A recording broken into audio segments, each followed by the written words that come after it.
નમસ્કાર, સ્વાગત છે દોસ્તો તમારું આપણી ચેનલમાં। દોસ્તો આપણે આગળના સેશનની અંદર યામ ભૂમિતિ સ્વાધ્યાય 7 જેની અંદર સ્વાધ્યાય 7.1ના એક્ઝામ્પલ જોયા। આગળ 7.1ના આપણે બે સેશન કમ્પ્લીટ કર્યા છે, જેની અંદર એક્ઝામ્પલ પહેલા સેશનની અંદર એક્ઝામ્પલ આપણે કેવી રીતે ગણીશું એની ઊંડાણપૂર્વક માહિતી મેળવી। ત્યારબાદ આપણે સ્વાધ્યાય 7.1ના એક્ઝામ્પલ આપણે ગણવાના ચાલુ કર્યા। હવે આપણે આગળ જઈ રહ્યા છીએ। તો મિત્રો, આગળ જતા પહેલા હું એવી આશા રાખું છું કે આગળના બંને સેશનો તમે બરાબર ધ્યાનથી જોયા હશે, સમજ્યા હશો અને તમને આવડી પણ ગયું હશે। છતાં પણ જો આપણા આગળના સેશન જો તમને ન મળ્યા હોય તો આપણી ચેનલને સૌપ્રથમ સબસ્ક્રાઇબ કરજો, જેનાથી તમને આગળના તમામ સેશન સ્વાધ્યાય 7 તો બરાબર છે, પણ એની આગળના તમામ પ્રકરણો પણ તમને મળી રહે। અને બીજા નંબરમાં સબસ્ક્રાઇબ કર્યા પછી બાજુમાં બેલ આઇકન આવશે, જેને પ્રેસ કરશો તો આવનાર જે સેશન જે છે, આપણા આવનાર જે પ્રકરણો જે છે, જેમ જેમ તબક્કાવાર આપણે લઈશું એમ તમને મળતા રહેશે। તો મિત્રો, સૌપ્રથમ આપણી ચેનલને સબસ્ક્રાઇબ કરો અને તમારા દોસ્તોમાં શેર કરો। મિત્રો, તો હવે આપણે ચાલુ કરી રહ્યા છીએ સ્વાધ્યાય 7.1ની અંદર। પહેલા આપણે જોયું એક્ઝામ્પલ 1ના અંતર શોધવાનો એક્ઝામ્પલ જોયો, ત્યારબાદ આપણે સમરેખ છે કે નહીં તે ચકાસ્યું, ત્યારબાદ આપણે ત્રિકોણ સમદ્વિબાજુ એટલે કે એક્ઝામ્પલ ચોથો આપણે ચકાસ્યો। હવે એક્ઝામ્પલ 5મો જે છે એમાં તમને એક આકૃતિ આપી છે, તો એ તમારે એ બિંદુઓના યામ નક્કી કરીને એ ચતુષ્કોણ દોરીને અને ગણવાનો છે। પણ એવો જ એક્ઝામ્પલ આપણે છઠ્ઠો ગણીએ છીએ એટલે તમને ખ્યાલ આવશે।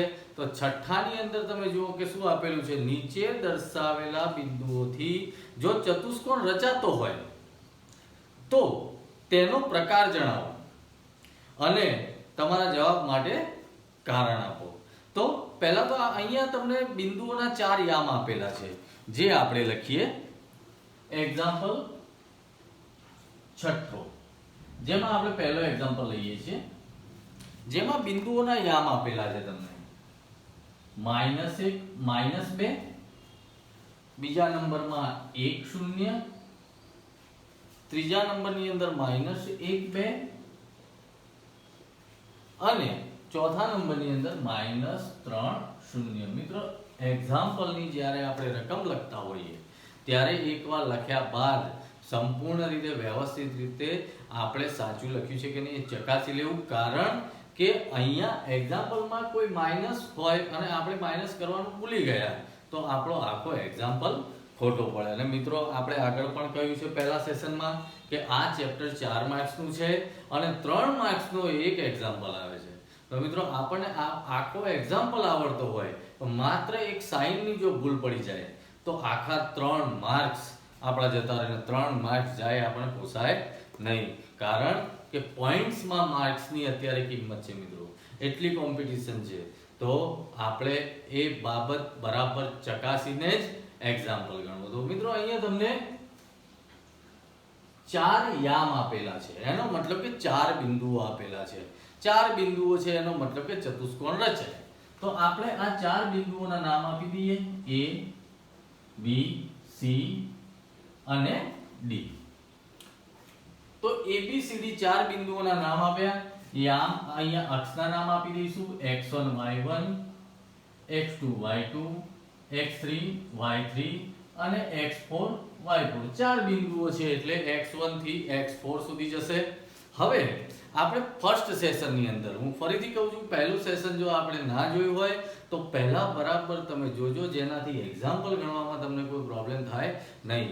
કે પહેલા સેશનની અંદર આ વાત કરી હતી કે ચતુષ્કોણ, તો ચતુષ્કોણ 4 પ્રકારના છે આપણે આ ચેપ્ટરની અંદર: સમાંતર બાજુ ચતુષ્કોણ, સમબાજુ ચતુષ્કોણ, ચોરસ અને લંબચોરસ। હવે કેવી રીતે સાબિત કરવું, તો પહેલો સેશન તમે જોશો એટલે ખ્યાલ આવશે અને એ પ્રમાણે આપણે અહીંયા એક્ઝામ્પલ ગણવાના છે। તો આપણે એક્ઝામ્પલ ગણવાનું ચાલુ કરીએ. તો ચતુષ્કોણ આપણે અહીંયા દોરીએ. સમજો કે આ અત્યારે આપણે કોઈ પણ ચતુષ્કોણ દોરી નાખ્યો A B C D. તો અંતર સૂત્રની મદદથી આપણે AB નું અંતર શોધીશું, BC નું અંતર શોધીશું, CD નું અંતર શોધીશું અને AD નું અંતર શોધીશું. તો સૌપ્રથમ આપણે AB નું અંતર શોધીએ. તો AB square is equal to x1 minus x2 નો square plus y1 minus y2 નો સ્ક્વેર. ચલો કિંમતો મૂકીશું. તો x1 છે -1 અને માઈનસ x2 છે 1 કૌંસ બાર વર્ગ પ્લસ y1 છે -2 અને માઈનસ y2 છે 0 એનો વર્ગ. હવે આપણે સાદું રૂપ આપીએ. તો -1 અને -1 એટલે -2 નો વર્ગ પ્લસ અહીંયા તો 0 છે એટલે ફરીથી -2 નો વર્ગ, -2 નો વર્ગ 4 થશે. એ જ રીતે આ -2 નો વર્ગ પણ 4 થશે. તો આન્સર આપણો આવ્યો 8. તો AB square is equal to 8. એનો મતલબ કે AB square is equal to 8. તો AB ઇઝ ઇક્વલ ટુ √8. તો 8 એટલે શું? તો કે 4 દુ 8. એનો મતલબ કે AB ઇઝ ઇક્વલ ટુ 4 નું વર્ગમૂળ નીકળે છે 2, જ્યારે 2 નું વર્ગમૂળ નીકળતું નથી એટલે 2√2. આપણે AB નું અંતર મળ્યું છે અહીંયા 2√2. ઓકે. હવે આ જ રીતે આપણે BC શોધીએ. તો સેકન્ડ નંબરમાં BC એટલે આ B બિંદુ અને C બિંદુ, એનો મતલબ કે x2 ને x3 y2 ને y3. તો એ પ્રમાણે સૂત્ર બનશે. તો x2 minus x3 square plus y2 minus y3 square. બરાબર શાંતિથી વ્યવસ્થિત રીતે આપણે એક્ઝામ્પલ ગણવાનું છે, કારણ કે આપણી પાસે આની માર્ક્સની કિંમત છે 3 માર્ક્સ. એટલે ઉતાવળ કરવાની નથી. ચિહ્ન સૂત્ર બરાબર તમે જો ઉતાવળ કરશો તો કદાચ આની બદલે આ કિંમત મૂકાઈ ગઈ, આ કિંમત મૂકાઈ ગઈ તો પણ આપણો એક્ઝામ્પલ ખોટો પડે છે. તો x2 ની કિંમત છે 1, પછી માઈનસ x3 ની કિંમત છે -1, તો -1 એનો સ્ક્વેર પ્લસ y2 એટલે કે 0 અને માઈનસ y3 એટલે કે 2 એનો સ્ક્વેર.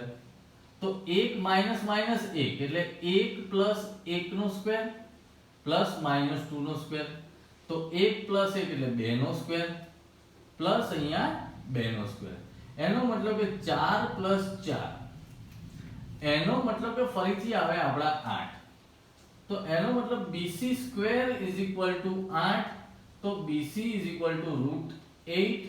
તો BC ઇઝ ઇક્વલ ટુ ફરીથી આવે 2√2. તો અહીંયા આપણને એક વસ્તુનો તો અંદાજ આવી ગયો કે AB √2 BC √2. એનો મતલબ કે કદાચ એવું હોઈ શકે કે ચારે બાજુ સરખી થઈ શકે છે. તો આપણે આગળ તો ગણવું પડશે, ડાયરેક્ટ આપણે કરી શકીએ નહીં. એ જ રીતે હવે આપણે CD શોધીશું. તો CD square is equal CD C બિંદુ ને D બિંદુ, એનો મતલબ x3 x4. તો આપણે એ પ્રમાણે સૂત્ર બનાવીએ. તો x3 x4 square plus y3 y4 square. ચલો કિંમતો મૂકીશું આપણે. x3 એટલે -1 minus -3, -1 -3 whole square plus y3 2 -0 square. તો આપણે સાદુરૂપ આપીશું -1 પ્લસ 3 હોલ સ્ક્વેર પ્લસ 2 નો સ્ક્વેર. એનો મતલબ કે અહીંયા આવે 2 નો સ્ક્વેર પ્લસ અહીંયા પણ આવે 2 નો સ્ક્વેર. એનો મતલબ ફરીથી હવે આપણે સીધા મૂકી દઈએ છીએ કે CD ઇઝ ઇક્વલ ટુ 2√2. ફરીથી CD ઇઝ ઇક્વલ ટુ 2√2 આવ્યા. તો હવે લાસ્ટ જોઈ લઈએ કે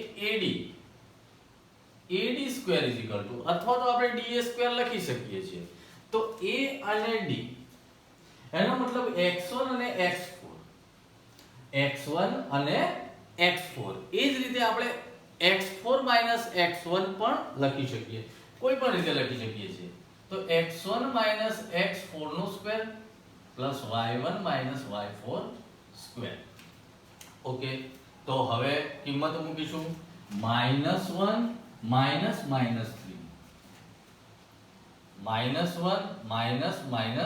3 સ્ક્વેર પ્લસ -2 પ્લસ 0 -2 પ્લસ 0. તો અહીંયા -1 plus 3 whole square plus -2 square. તો અહીંયા પણ આવે 2 નો વર્ગ પ્લસ 2 નો વર્ગ. તો હું સીધું લખી નાખું છું કે AD પણ આપણને મળ્યું છે 2√2√2. તો એનો મતલબ એવો થયો કે ચારે બાજુ જે છે એ 2√2 એનો મતલબ કે ચારે બાજુ સરખી મળી છે. હવે આપણને ખબર છે કે જો ચારે બાજુ સરખી હોય તો કયો ચતુષ્કોણ હોય? તો સીધો જ તમારા મનમાં પહેલો વિચાર આવી જશે કે સાહેબ એ તો ચોરસ છે. તો અહીંયા પણ બે ઓપ્શન છે. આપણે વાત કરી હતી પહેલા સેશનમાં કે ચારે જ બાજુ જો સરખી હોય તો કાં તો ચોરસ પણ હોય કાં તો સમબાજુ પણ હોય. તો હવે આ બેમાંથી કયો ચોરસ હોય અથવા સમબાજુ હોય? તો આપણે ઓપ્શન આપ્યા હતા કે હજુ આપણે આગળ જોવું પડશે કે જો ચોરસ હોય તો એના વિકર્ણો સમાન હોય અને સમબાજુ હોય તો એના વિકર્ણો સમાન હોય નહીં. તો હવે હજુ આપણે બે એક્ઝામ્પલ આની અંદર ગણવા પડશે કે AC અને BD જો સમાન હશે તો આપણું સાબિત થઈ જાય છે ચોરસ છે. તો હવે આપણે અહીંયા શોધીશું AC સ્ક્વેર. શું શોધીશું? AC square. ઓકે, તો AC A અને C એટલે x1 અને x3. ઓકે, તો અહીંયા આપણે લખીશું સૂત્ર x1 x3 square plus y1 y3 square. Okay, કિંમતો મૂકીએ -1 -1 -1 પ્લસ y1 -2 અને -2 અને -2. તો અહીંયા તો આપણે શૂન્ય થઈ જશે. -1 +1 સ્ક્વેર પ્લસ -4 સ્ક્વેર. તો આ થઈ ગયું શૂન્ય અને 4 નો વર્ગ 16. તો અહીંયા જવાબ આવે 16 એટલે કે AC સ્ક્વેર = 16. તો AC = 16 નું વર્ગમૂળ નીકળાયું છે 4. તો ઓકે, આપણને AC ની કિંમત મળી ગઈ 4. હવે જો BD ની કિંમત પણ 4 મળે તો આપણે સાબિત થઈ જાય કે આ ચોરસ છે. અને જો 4 ન મળે તો સાબિત થાય કે આ સમબાજુ છે. તો હવે આપણે BD ની વાત કરીએ. તો BD સ્ક્વેર B અને D તો x2 અને x4. તો સૂત્ર બનાવીએ x2 x4 square plus y2 y4 square. કિંમત મૂકીએ 1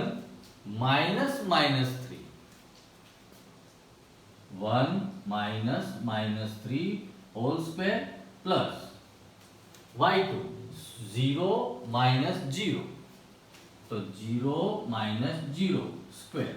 તો અહીંયા 1 + 3 સ્ક્વેર આ તો શૂન્ય થઈ ગયું. તો અહીંયા એવું થયું 4 નો સ્ક્વેર એનો મતલબ કે 16 એનો મતલબ કે 4. BD પણ 4 મળ્યું.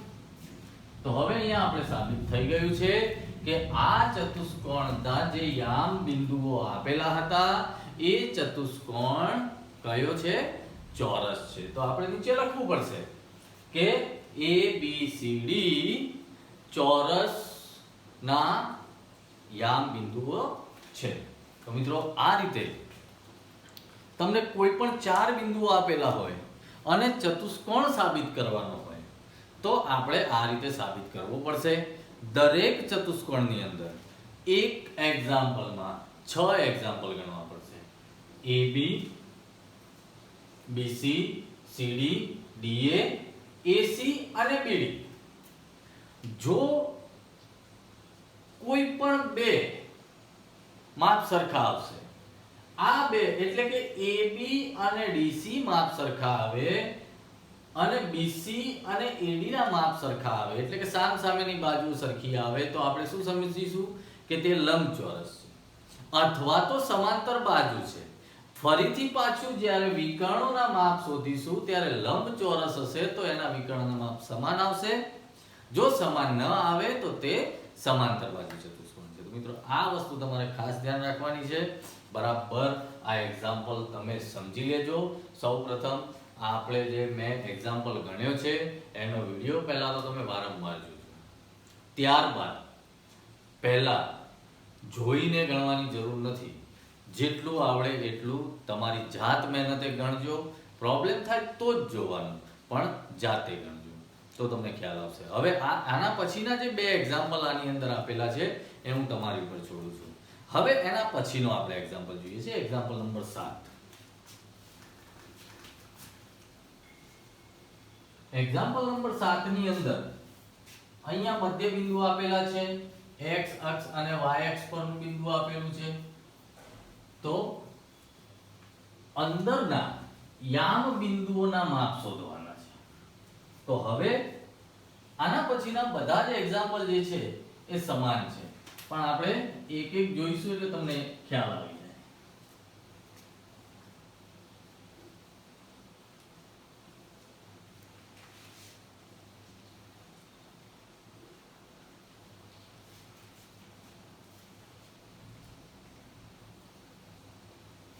તો અહીંયા તમને એક્ઝામ્પલ નંબર 7 આપ્યો છે.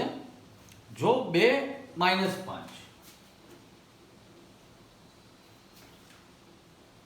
2 - 5 અને -2 9 2 - 5 અને -2 9 થી સમાન અંતરે હોય તેવું x અક્ષ પરનું બિંદુ શોધો. આનાથી સમાન અંતરે હોય તેવું x અક્ષ પરનું બિંદુ શોધો. હવે x અક્ષની વાત આવે છે તો આપણે આલેખ દોરીએ આ રીતે. તો આ થઈ ગઈ x અક્ષ. તો અહીંયા બે બિંદુ એવા છે કે આ કોઈ પણ બિંદુ અહીંયા આપણે લઈએ ત્યાંથી આ બે બિંદુ સમાન અંતરે છે. દાખલા તરીકે આ A અને આ B. તો સમજી લો કે આવું કંઈક હોઈ શકે અથવા તો આ બાજુ હોઈ શકે. પણ A અને B અહીંયા જે બિંદુ x અક્ષ પરનું આપેલું છે અથવા તો અહીંયા આપેલું છે ત્યાંથી સમાન અંતરે છે. તો x અક્ષ પરનું કોઈ બિંદુ આપણે P વિચારીએ. તો એ લખીએ x અક્ષ પરનું બિંદુ P કયું છે તો એ તો શોધવાનું છે. તો આપણે x અક્ષ પરનું બિંદુ છે એટલે આપણે x લઈશું અને x અક્ષ પર જો બિંદુ આપેલું હોય તો y હોય નહીં. એનો મતલબ કે x 0 છે. મિત્રો આવું જ તમને y અક્ષ પરથી પૂછે તો પછી આ રીતે આપણને મળે. તો અહીંયા આપણે 0 ને y લખવું. x અક્ષ 0 થઈ જશે અને y અક્ષ પરનું બિંદુ છે. અહીંયા x અક્ષ પરનું બિંદુ છે એટલે x પર બિંદુ આપેલું છે જ્યારે y છે નહીં. બરાબર. તો અહીંયા x p બિંદુ જે છે એ x0 છે એમ લઈએ. હવે જો આપણે p બિંદુ લઈએ તો p થી આ p જે છે એ a અને b થી સમાન અંતરે છે. એનો મતલબ કે AP બરાબર PB થાય.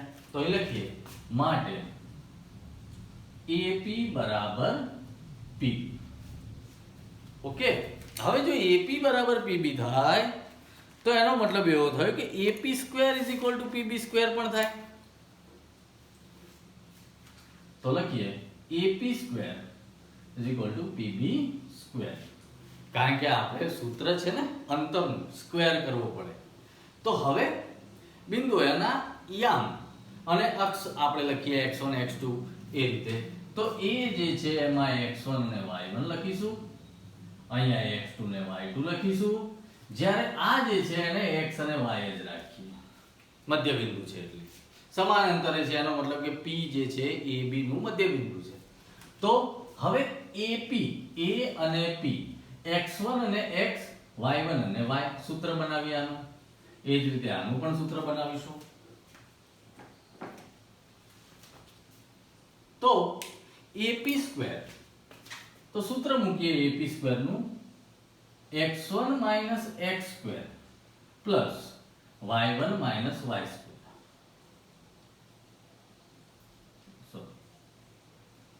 y². તો આ AP નું સૂત્ર બન્યું. એ જ રીતે PB ની વાત કરીએ તો P અને B એટલે કે x2 - x is equal to આપણે વચ્ચે મૂકવાનો છે. આની આપણે શું કર્યું? સૂત્ર મૂક્યું. એ જ રીતે આનું સૂત્ર આપણે અહીંયા મૂકીશું કે x2 - x² plus y2 - y². ચલો, જે રીતે આપણે સૂત્ર મૂક્યું છે એ જ રીતે એની આપણે કિંમતો મૂકીએ. તો x1 = 2 માઈનસ x, તો x આપેલો છે કારણ કે એની તો આપણે કિંમત શોધવાની છે. એ જ રીતે પ્લસ y1 એટલે -5 ને માઈનસ y શૂન્ય છે એનો સ્ક્વેર બરાબર x2 એટલે -2 અને માઈનસ x, તો x જ આપેલો છે પ્લસ y2 એટલે કે 9 અને y = 0 એનો સ્ક્વેર. હવે આપણે આનું સાદુરૂપ આપીશું. હવે 2 - x નો કૌંસ બાર વર્ગ. તો 2 - x થઈ શકવાનું નથી અથવા x - 2 પણ થઈ શકવાનું નથી. તો અહીંયા આપણે અવયવીકરણના સૂત્ર a + b² અથવા a - b². તો તમને આ સૂત્ર યાદ હશે કે a² પ્લસ હોય તો પ્લસ અને માઈનસ હોય તો -2ab + b². જેને આપણે સાદી ભાષામાં યાદ રાખવા માટે આપણે પહેલું વત્તા અથવા ઓછા બીજા પદનો કૌંસ બાર વર્ગ હોય તો પહેલા પદનો વર્ગ પ્લસ અથવા માઈનસ 2 ગુણ્યા પહેલું બીજું પદ પ્લસ બીજા પદનો વર્ગ. આ રીતે આનું સાદુરૂપ આપણે આપવું પડશે. આને પણ અહીંયા એ રીતનું જ છે. તો અહીંયા આપણે સાદુરૂપ આપીએ પહેલા પદનો વર્ગ એટલે 2 નો વર્ગ 4 માઈનસ છે તો માઈનસ 2 ગુણ્યા પહેલું બીજું પદ તો 2 ગુણ્યા પહેલું 2 એટલે 4 અને બીજું પદ છે x પ્લસ બીજા પદનો વર્ગ. હવે માઈનસ છે પણ સૂત્રની અંદર આપણે પ્લસ એટલે અહીંયા પ્લસ. ઓકે, પ્લસ -5 નો વર્ગ એટલે કે 25. તો ડાબી બાજુનું ક્લિયર થઈ ગયું. એ જ રીતે બરાબરની પેલી બાજુનું આપણે ક્લિયર કરીએ ફરીથી.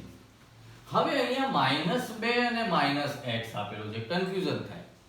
તો બંને સંખ્યા માઈનસ હોય તો પહેલી પ્લસ કરવાની ને બીજી પણ ઓટોમેટિક પ્લસ થઈ જશે. પહેલી સંખ્યા જ્યારે માઈનસ હોય તો એને પ્લસ કરવા માટે પાછળના તમામ ચિહ્નો બદલી નાખવાના. તો એનો મતલબ કે 2 + x જ થઈ ગયું.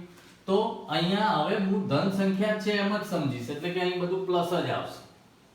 ઓકે, તો ફરીથી પહેલા પદનો વર્ગ એટલે કે 4 પ્લસ 2 ગુણ્યા પહેલું બીજું પદ એટલે 4x સેમ પણ અહીંયા પ્લસ અને પ્લસ બીજા પદનો વર્ગ. ઓકે, હવે પ્લસ 9 - 0 એટલે 9, 9 નો વર્ગ 9 ગુણ્યા 9 એટલે 81. હવે બધું જ એક બાજુ લાવીશું. એનો મતલબ કે તમે જો x² હું આ બાજુ લાવું તો -x² એટલે આ બંને 0 થઈ ગયા, ઉડી નથી ગયા, 0 થઈ ગયા. 4 જે છે હું 4 આ બાજુ લાવું તો -4 તો 4 - 4 = 0. તો આ બંને આપણે લાવ્યા જ નથી, એમને એમ જ રાખ્યા. હવે શું કરીશું? સંખ્યાને સંખ્યાની સાથે લઈ જઈશું અને x ને x ની સાથે લઈ જઈશું. તો જો -4x છે એ જ્યારે હું આ બાજુ લાવીશ તો +4x થઈ જશે અને 81 જે છે હું આ બાજુ લાવીશ તો -81 થઈ જશે. તો અહીંયા 25 - 81 = 4x + 4x. Sorry 4x. તો 25 - 81 તો આપણો જવાબ આવ્યો છે 56. પણ કેવા? -56 બરાબર 8x. એનો મતલબ કે 8x બરાબર -56. તો x બરાબર -56/8. તો x બરાબર -7. આપણો આન્સર આવી ગયો કે x અક્ષ પર એવું કોઈ બિંદુ છે કે જે -7 છે. એનો મતલબ કે p of -7 0. x અક્ષ પરનું બિંદુ છે -7 0. એ y અક્ષ તો શૂન્ય જ હતું, તો જ અક્ષ ઉપર આપણું બિંદુ આવે. તો મિત્રો આ એક્ઝામ્પલ પણ એક સારો છે. સમાન અંતર હોય કોઈ એક બિંદુથી, તો એનો મતલબ એવો થયો કે વચ્ચે જે બિંદુ છે એ આ બંને બિંદુનું મધ્ય બિંદુ છે. તો આ રીતે આપણે ગણી શકીશું. હવે આના જેવો જ એક એક્ઝામ્પલ છે 8મું, પણ એમાં તમને અંતર આપેલું છે. તો અંતર આપેલું છે તો શું કરીશું એ આપણે જોઈએ.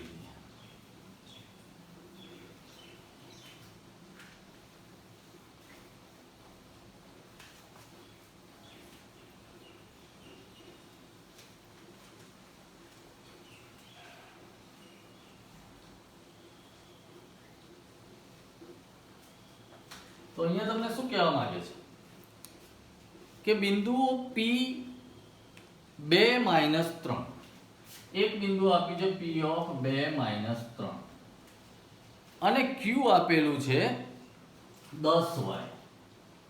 Q આપેલું છે 10 અને y, અને આ બે બિંદુ વચ્ચેનું અંતર જે છે એ આપણને આપેલું છે 10. આ બંને બિંદુ વચ્ચેનું અંતર કેટલું આપ્યું છે? એનો મતલબ કે PQ બરાબર 10. એવું થયું ને?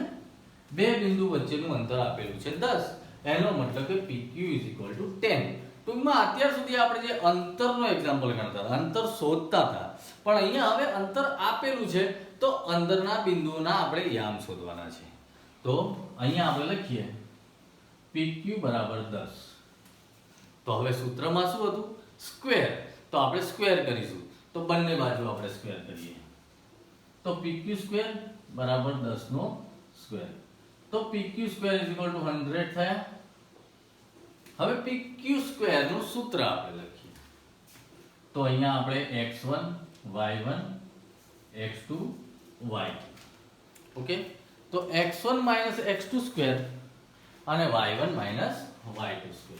તો સૂત્ર લખીએ આપણે x1 - x2² + y1 - y2² = 100. અહીંયા તો આપેલા જ છે.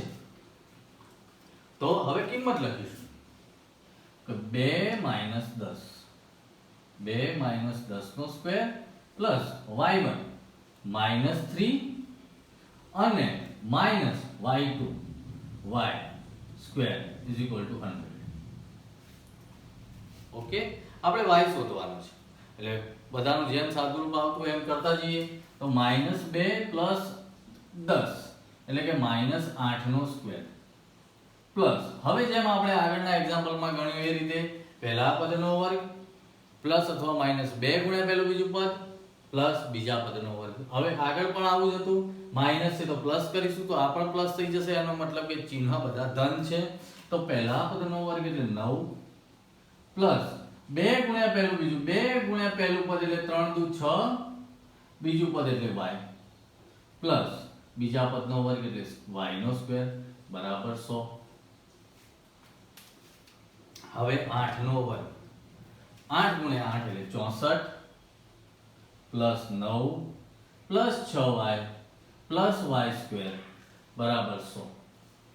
હવે જો 64 પ્લસ 9 તો આપણો આન્સર આવ્યો 73 પ્લસ 6y પ્લસ y² બરાબર 100. હવે અહીંયા સંખ્યાને સંખ્યા સાથે નહીં લઈ જઈ શકીએ. કેમ? કારણ કે અહીંયા બહુપદી મળી આપણને, બે ઘાત વાળી બહુપદી મળી. બે ઘાત છે, એક ઘાત છે, પછી અચળમાં બહુપદીના આપણે એક્ઝામ્પલ ગણી ગયા છે. તો હવે આપણે આને વ્યવસ્થિત ગોઠવીએ. 100 ને પણ આપણે આ બાજુ લાવીને પછી અવયવ પાડવા પડશે. તો સૌપ્રથમ y² લઈશું, વ્યવસ્થિત ગોઠવીશું, પ્લસ 6y લખીશું, પ્લસ 73. ટૂંકમાં આપણે શું કર્યું? બહુપદીને વ્યવસ્થિત રીતે ઉતરતા ક્રમમાં ગોઠવી નાખી કે y² એટલે કે વર્ગ, પછી 1 2 ઘાત, પછી 1 ઘાત, પછી 0 ઘાત, અને 100 ને આપણે આ બાજુ લાવ્યા એટલે -100 બરાબર 0. ઓકે, તો હવે આ બંનેનો સરવાળો બાદબાકી તો થશે. તો y² પ્લસ 6y અહીંયા આવે -27 બરાબર 0. તો -27 ના એવા અવયવ પાડવાના કે 6 આવે. તો તો 9 તરી 27 અને 9 માંથી 3 જાય તો 6, તો કયા અવયવ પડ્યા? 9 માંથી 3 જાય તો 6 અને 9 છે ધન.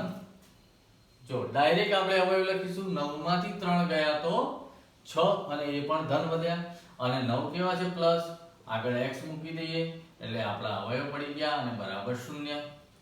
ઓકે, તો હવે બે પાર્ટ પડ્યા કે x 9 બરાબર 0 અને x 3 બરાબર 0. તો x બરાબર -9 અને x બરાબર 3, આ પ્લસ આ બાજુ ગયા તો માઈનસ આ બાજુ, તો x ની કિંમત 2 મળી કે -9 અને x ની કિંમત 3 મળી. તો બંને શક્ય છે. આપણને એવું કીધું નથી કે x is greater than 0. તો અહીંયા આપણે લખીશું કે x બરાબર 9 -9 પણ થાય અને x બરાબર 3 પણ થાય. તો મિત્રો આ રીતે આપણે સ્વાધ્યાય 7.1 ની અંદર 8મો એક્ઝામ્પલ જે છે એ આપણે ગણ્યો. હવે 9મો અને 10મો એક્ઝામ્પલ પણ આવો છે. એ હું તમને ખાલી હિન્ટ આપું છું. એક્ઝામ્પલ તમારે ગણવાનો છે અને તમારે મને કોમેન્ટ પણ કરવાની છે કે સર ઓકે, પણ પ્રોબ્લેમ હોય તો તમારે મેસેજ પણ કરવાનો છે કે મને ગણાવશો. બરાબર? તો આપણે એ સમજી લઈએ કે શું કહેવા માંગે છે.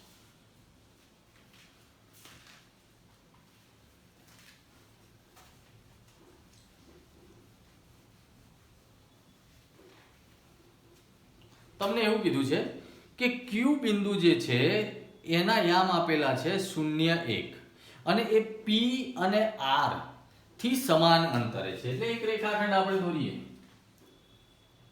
Q બિંદુ જે છે એ P અને R થી સમાન અંતરે છે અને P બિંદુના આપણે યામ લખીએ 5 -3.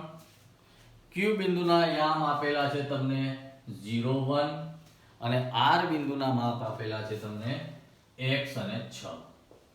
તો આ Q જે છે એ P અને R થી સમાન અંતરે છે. બરાબર? તો x ની કિંમત શોધો. તો આપણે આ એક્ઝામ્પલ નંબર 7 ગણ્યો. સેમ એ રીતે છે કે Q એ જે એ P R થી સમાન અંતર છે, એનો મતલબ કે Q એ મધ્ય બિંદુ છે. તો આપણે PQ QR કરી શકીશું. ઓકે, તો PQ² QR² થશે. તો આના ઉપરથી તમને x ની કિંમત તમને મળી જશે. પછી આગળ તમને કીધું છે કે અંતર QR. તો આપણે એક્ઝામ્પલ ગણીશું, x ની કિંમત શોધીશું. x ની કિંમત QR ની અંદર તમે મૂકી દેશો તો QR મળી જશે અને અંતર PR શોધો. તો PR પણ ઈઝી છે તમારા માટે. PR અંતર અલગથી શોધવાનું છે તો એ પણ તમે શોધી શકો છો. તો મિત્રો આ રીતે સ્વાધ્યાય 7.1 ના આપણે અંતર શોધવાના એક્ઝામ્પલની વાત કરીએ અને બરાબર ધ્યાનથી આ એક્ઝામ્પલ ગણજો, કારણ કે હવે જે આપણે આગળ જોવા જઈ રહ્યા છીએ તે આનાથી એક સ્ટેપ થોડું તમને હાર્ડ પડશે. એટલે જો આ નહીં ગણ્યું હોય તો, અને આ એક્ઝામ્પલ બરાબર તમે સમજ્યા હશો અને વ્યવસ્થિત રીતે ગણ્યા હશે તો આગળના એક પણ એક્ઝામ્પલ તમને હાર્ડ લાગશે નહીં. તો મિત્રો હવે આપણે નેક્સ્ટ સેશનની અંદર સ્વાધ્યાય 7.2 તરફ જઈશું. તો ત્યાં સુધી હવે આપણે રજા લઈએ છીએ. તમે બરાબર આ બધા એક્ઝામ્પલ ગણજો અને વ્યવસ્થિત રીતે નેક્સ્ટ સેશનની અંદર આપણે મળીએ. ત્યાં સુધી સંપૂર્ણ સ્વાધ્યાય 7.1 ની તૈયારી કરજો, ઉદાહરણ સાથેના એક્ઝામ્પલ ગણજો. તો મિત્રો હવે આપણે નેક્સ્ટ સેશનની અંદર મળીશું. ત્યાં સુધી રજા લઈએ છીએ. નમસ્કાર.